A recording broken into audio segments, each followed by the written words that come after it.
Political controversies are often dismissed as simple incompetence or a string of bad luck, but looking closely at the timing and the results suggests a mechanical process at work rather than an accidental one. Within the National, ACT, and New Zealand First Coalition, this pattern has become a standard method of operation. Ivor Jones, writing as the Maori Green Lantern, identifies these recurring controversies as the intended product of a system built to benefit a specific network of supporters. This machine runs on specific raw materials. It converts public health outcomes, indigenous land, and institutional trust into direct advantages for a small circle of donors and lobbyists. This ledger tracks three cases: a $750,000 donation, a $216 million tax contingency, and $55,000 in mining contributions. Together, they total exactly $216,805,000 in lost revenue. The first maneuver in the playbook is corporate capture, where the industries meant to be regulated begin to dictate the regulations themselves. Associate Health Minister Casey Costello halved the excise tax on heated tobacco products, a direct win for the industry. She proceeded with this tax break despite official advice from her own ministry, stating there was zero evidence these specific products actually help people quit smoking.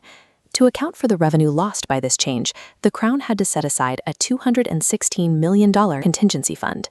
In Te Ao Māori, weavenship is defined by manakitanga, the legal and moral duty to protect and care for the most vulnerable people in the community. Trading public health outcomes for tobacco industry profits inverts that duty, replacing the care of citizens with a subsidy for a foreign monopoly. The second maneuver targets the environment by removing the legal guardrails that typically slow down extraction.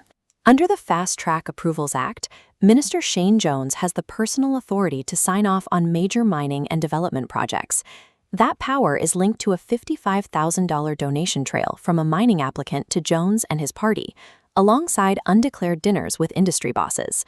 Kaitiakitanga, or environmental stewardship, is usually protected by RMA hearings and iwi consultation, processes designed to ensure the land is managed for the collective good. The fast-track system removes the legal requirements for public hearings and iwi engagement, handing total discretion to the minister and the developers who fund the party. To maintain this machine, the party must recruit and protect specific personnel, which leads to the third maneuver, bringing fringe ideologies into the mainstream. As the chair of the Financial Markets Authority, Craig Stobo was legally required to maintain strict political neutrality.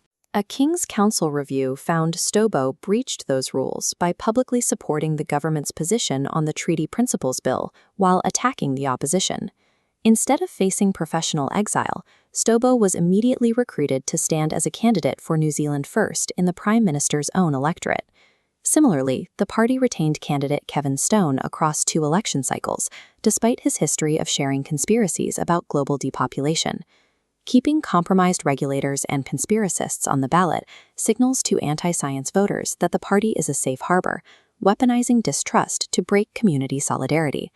The cycle is consistent: recruit the compromised, protect them while the donor money flows, and repeat the process at the next election. These findings are not based on partisan opinion, but on the records of high court judges, independent King's councils, and government scientists. A system built to prioritize donors and consolidate power cannot be expected to voluntarily correct its own behavior. True accountability comes from rangatiratanga, the exercise of self-determination when choosing a representative. Exercising that power requires seeing the entire machinery in full and choosing to support the independent watchdogs who track the dollars and name the names.